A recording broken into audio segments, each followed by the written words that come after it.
안녕하세요. 사랑하는 성도님, 영혼의 샘물 은혜의 자료심을 축복합니다. 언약의 주님이 우리와 함께 하십니다. 우리와 함께 하시는 주님을 찬양합니다. 기도합시다. 주님의 그 아름답고 거룩하신 이름을 찬양합니다. 사랑과 은혜의 주님을 찬양합니다.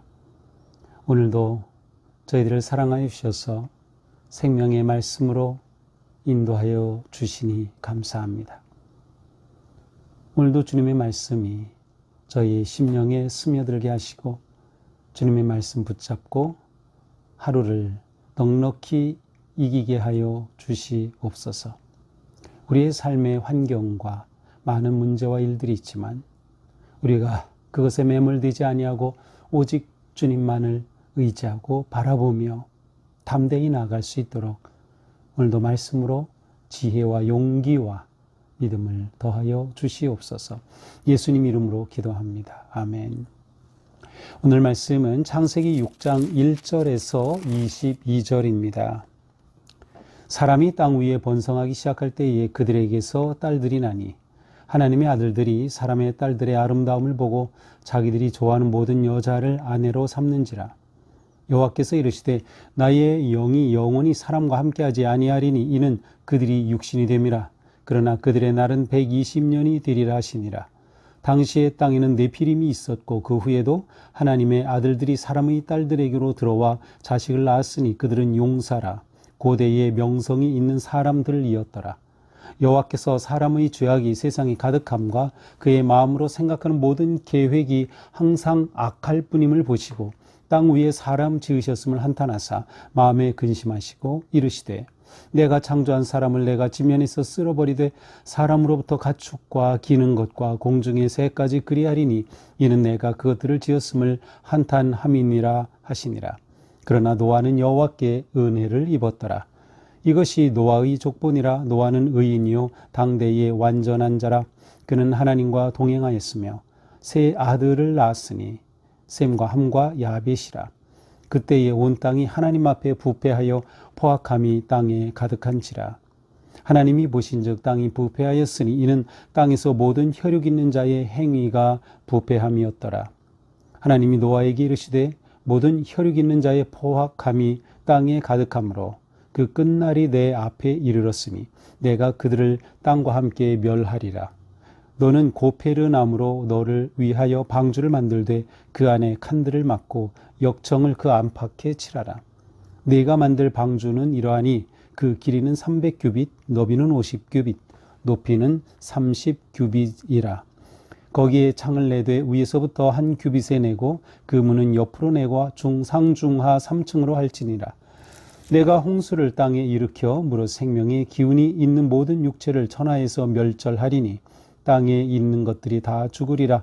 그러나 너와는 내가 내 언약을 세우리니 너는 내 아들들과 내 아내와 내 며느리들과 함께 그 방주로 들어가고 혈육 있는 모든 생물들을 너는 각기 암수 한 쌍씩 방주로 이끌어들여 너와 함께 생명을 보존하게 하되 새가 그 종류대로 가축이 그 종류대로 땅에 기는 모든 것이 그 종류대로 각기 둘씩 4개로 나오리니 그 생명을 보존하게 하라. 너는 먹을 모든 양식을 4개로 가져다가 저축하라. 이것이 너와 그들의 먹을 것이 되리라. 노아가 그와 같이 하여 하나님이 자기에게 명하신 대로 다 준행하였더라. 아멘. 하나님께서 사람을 지으시고 그들에게 생육하고 번성하라고 복 주셨습니다. 오늘은 노아 시대에 들어서서 사람들이 번성하였음을 보여줍니다. 1절이죠. 사람이 땅 위에서 번성하기 시작할 때 하나님이 복을 주신 대로 비록 아담과 하와가 불순종하여 죄를 지었고 그리고 에덴에서 추방되었음에도 불구하고 그리고 하나님께서 그들에게 남자와 여자에게 각각 그들의 죄로 인한 고통을 더하셨지만 그럼에도 하나님의 복주심에 따라서 사람들이 땅에 번성합니다. 자, 그때 그들에게서 딸들이 나니. 자, 그들에게서 딸이 났다. 이건 이제 뒤에 구절을 읽은 후에 우리가 함께 보게 되는데요. 자, 하나님의 아들들이 사람의 딸들의 아름다움을 보고 자기들이 좋아하는 모든 여자를 아내로 삼는지라. 자, 지금 이 상황은 하나님의 아들들이 사람의 딸들의 아름다움을 보고 자기들이 좋아하는 모든 여자를 아내로 삼았다. 이것은 긍정적인 표현이 아니라 부정적인 의미의 표현입니다. 자, 자기들이 좋아하는 대로, 하나님의 뜻은 상관이 없어요. 자기들이 좋아하는 대로 여자를 택하고 아내로 삼아요. 그런데 누가 그렇게 합니까? 하나님의 아들들. 자, 하나님의 아들들에 대한 해석은 굉장히 많습니다. 이 부분은 굉장히 좀 어려운 그런 부분이기도 한데요. 자, 여러 가지 해석이 있어요. 첫째로는 하나님의 아들들을 경건한 아담의 그 자손 중에 세 번째 아들인 셋의 계보가 있었고 카인의 계보가 있었죠. 그런데 이 셋의 후손을 의미한다라고 해석하는 것입니다. 그 다음에 사람의 딸들이라는 것은 가인의 계보의 딸들로 이렇게 해석하는 거예요. 그러니까 가인의 계보는 하나님의 저주받은, 그 다음에 셋의 계보는 하나님께서 택하시고 이어가실 그러한 후손이며 계보죠. 그런데 이렇게 경건해야 할 셋의 자손들, 아들들이 악한 가인의 계보에 있는 딸들을 아내로 삼았다. 이렇게 해석하는 거죠. 그럴듯한 해석이지만 사실 이것은 1절과 좀 위배됩니다. 왜냐하면 1절에서는 사람이 땅에서 번성하기 시작할 때 그들에게서 딸들이 나니, 그렇다면 그들은 카인을 의미하게 되는 거죠. 그러나 여기서 번성은 카인의 자손만 번성하는 게 아니죠.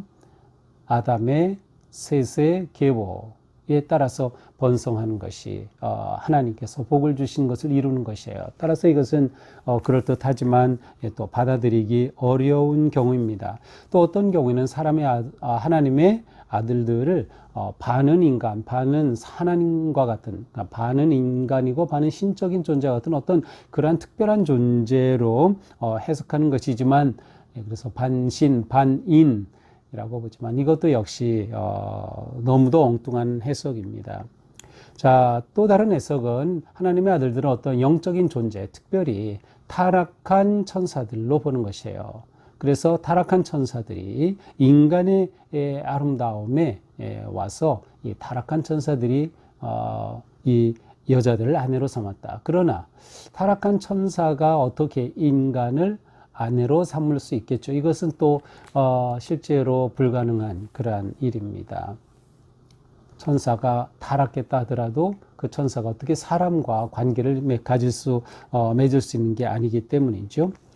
또 다른 해석, 저는 이제 이 해석을 이제 지지하는 그런 입장인데요. 그것은 바로 하나님의 아들들을, 이 하나님이라는 단어로 우리 성경에 번역되어 있지만 또한 이것은 신들의 아들들이라고도 번역이 가능한 단어입니다.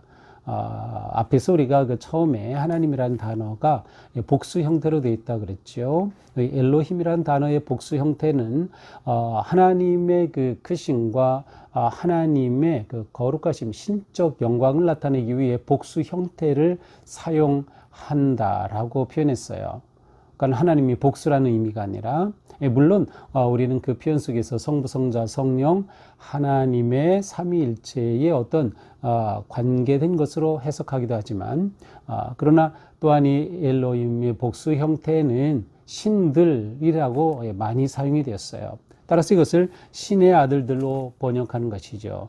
요즘도 아주 그냥 대단한 어떤 금수저로 태어난 그런 사람들의 신의 아들이다 이런 표현을 쓰잖아요. 바로 이제 그것과 같은 거죠. 따라서 이 하나님의 아들들을 그 당시 어떤 통치자들, 특별히 이제 악한 그러한 통치자들이에요. 폭군, 독재자들, 어떤 왕족들과 같은 그런 아주 강한 권력, 하나님이 아닌 어떤 위대한 자들, 권력을 가진 그러한 자들을 표시할 때 신의 아들들이라고 또 표시할 수 있었기 때문에 또 이렇게 보는 것이 좋을 것 같아요. 그래서 이 폭군과 같은 독재자들과 같은 그러한 강한 그러한 힘을 가진 그러한 자들이 사람의 딸들의 아름다움을 보고, 여기서 사람의 딸이라는 것은 일반적인 그러한 의미라고 볼 수 있겠고, 타락한 인간이라고 하는 그러한 전체적인 그림 안에서 우리는 볼 수 있습니다.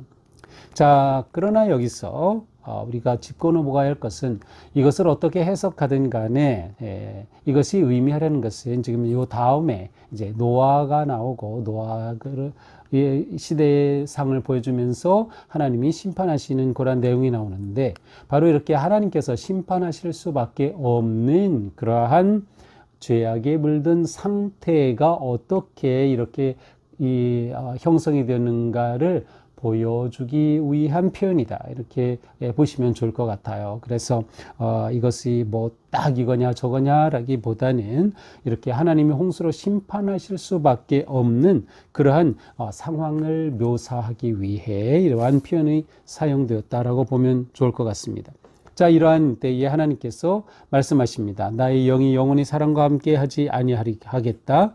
이는 그들이 육신이 됩니다. 그들이 완전히 죄에 물든 그러한 육신이기 때문에 하나님께서 그들과 영원히 하지 않겠다. 그래서 어떻게 되셔요? 어떻게 말씀하셔요?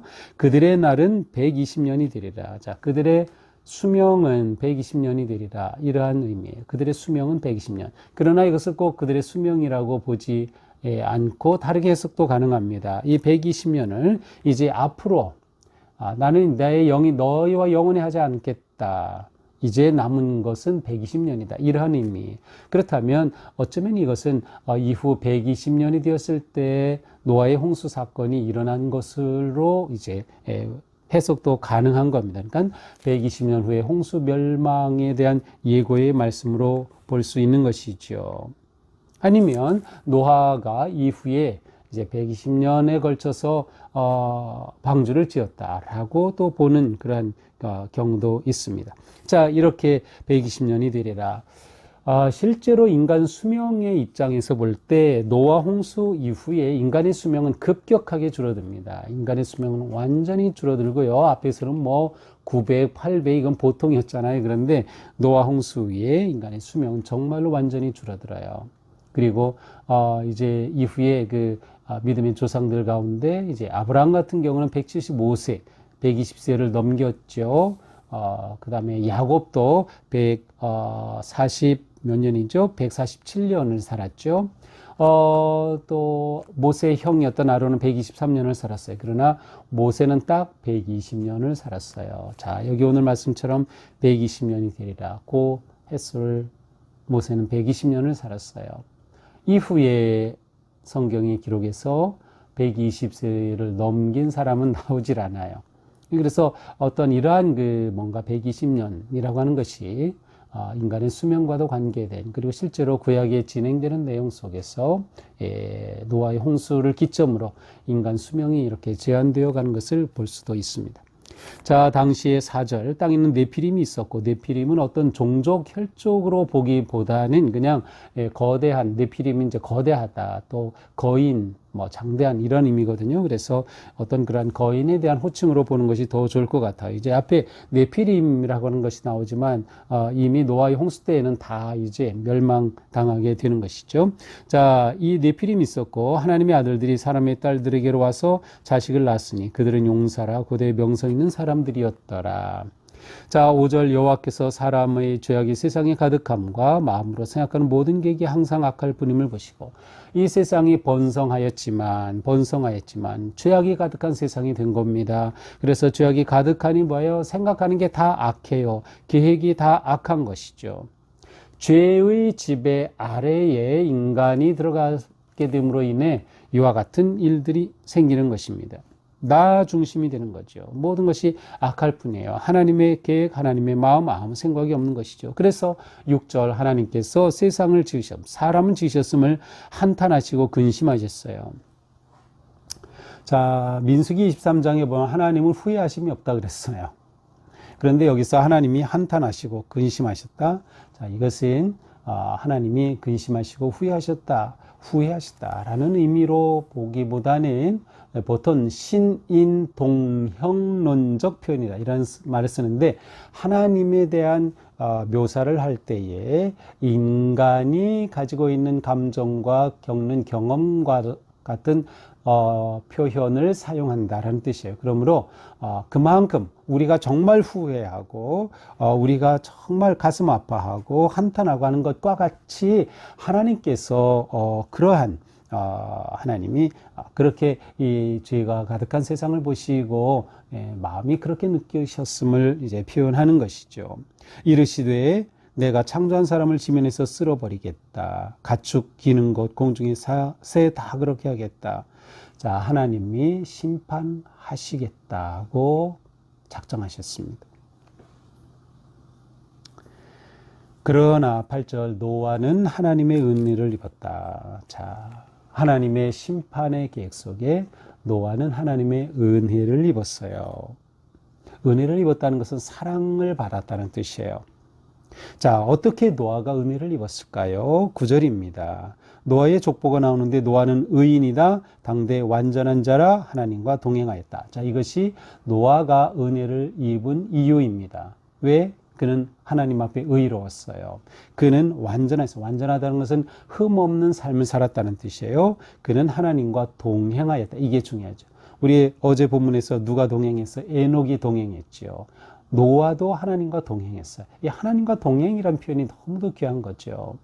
어떻게 노아가 하나님과 동행했을까요? 그렇죠. 하나님의 뜻을 따른 거죠. 하나님과 뜻이 다르다면 동행이 불가능하죠. 하나님께서 원하시는 길을 걸은 거죠. 그렇지 않으면 동행이 불가능하죠. 하나님을 바라봤던 거예요. 그러한 삶이었기에 그는 의인이다라는 인정을 받게 된 거죠. 의인이라고 하는 개념 속에는 그는 순종하는 사람이었다라는 뜻이고요.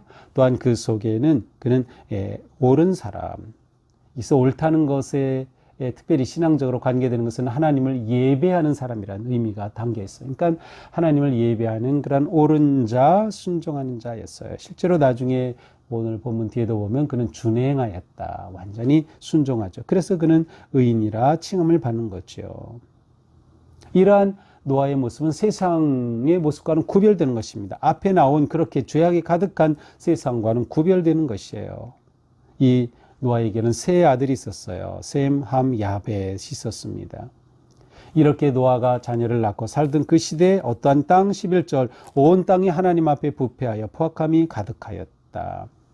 이것이 노아가 살았던 환경입니다. 그러므로 여기서 우리가 무엇을 봐야 돼요?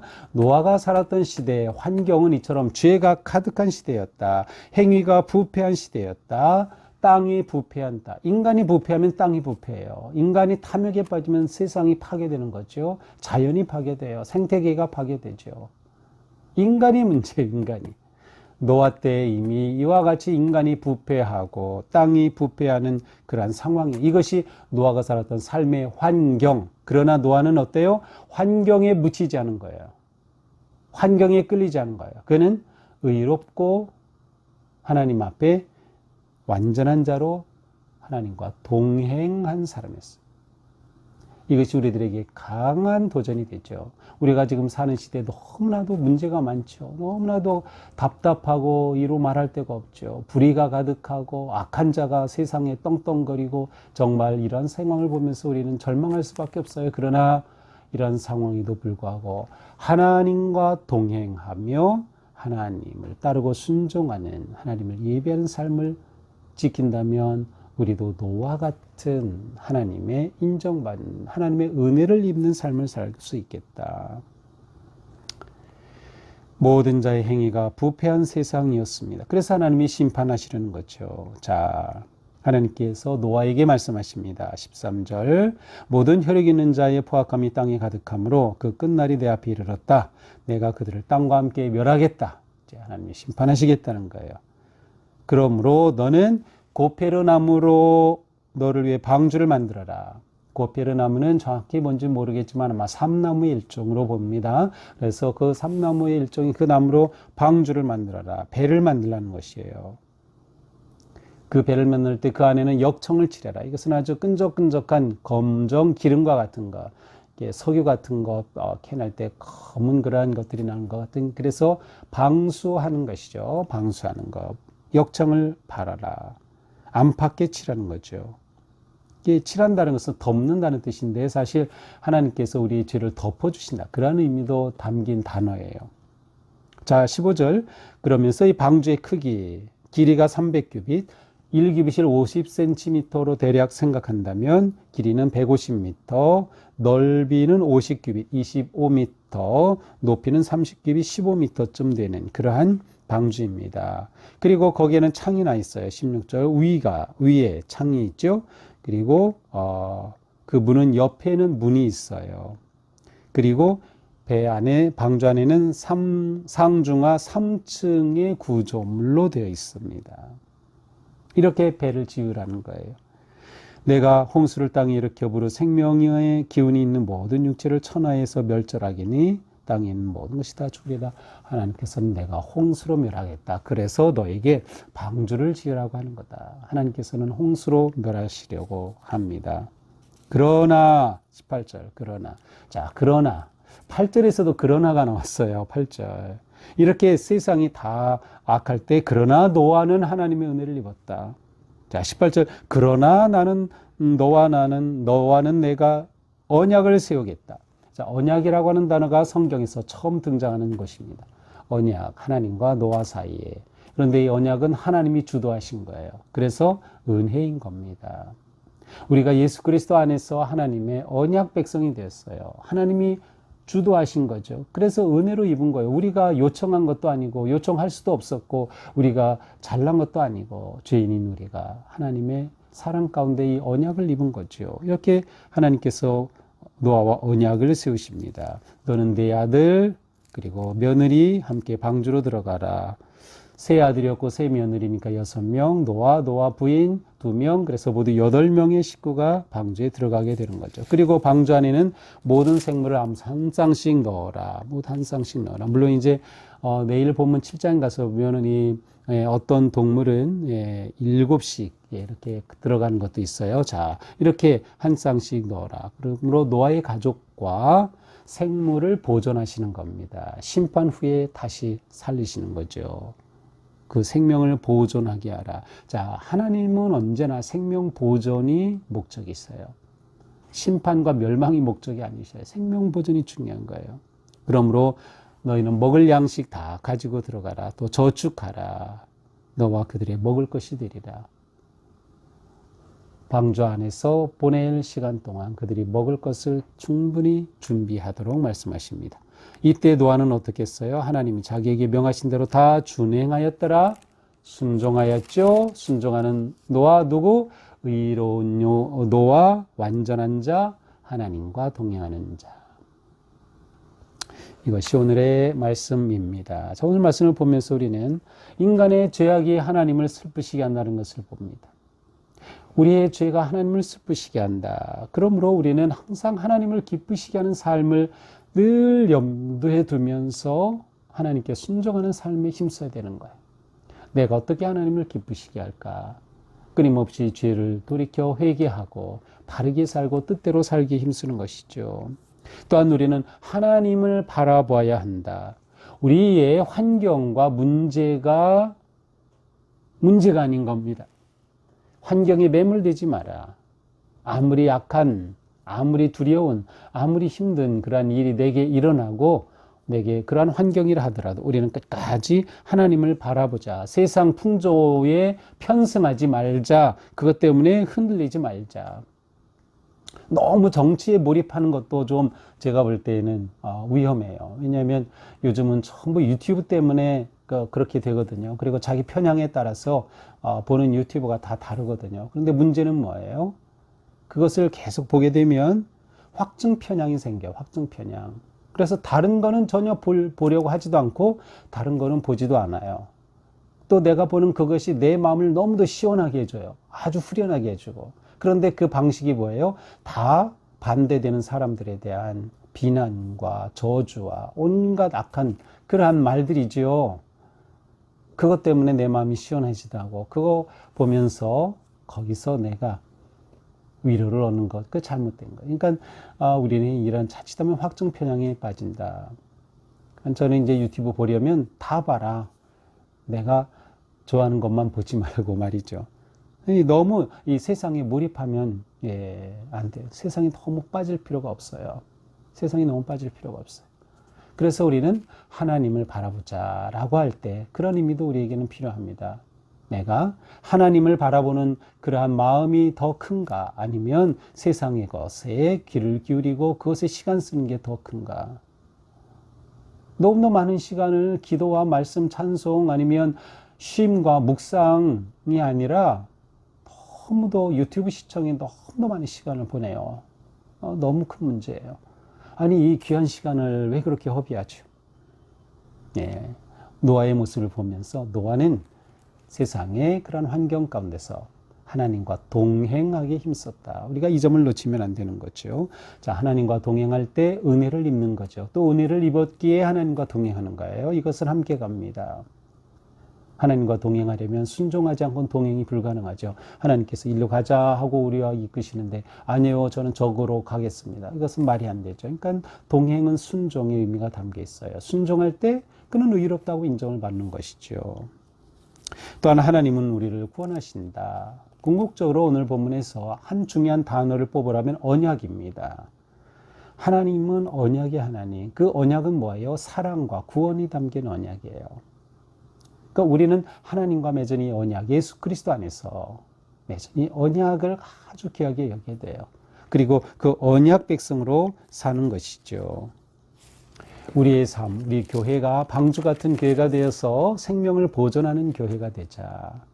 또 생태계를 살리는 데 힘쓰자.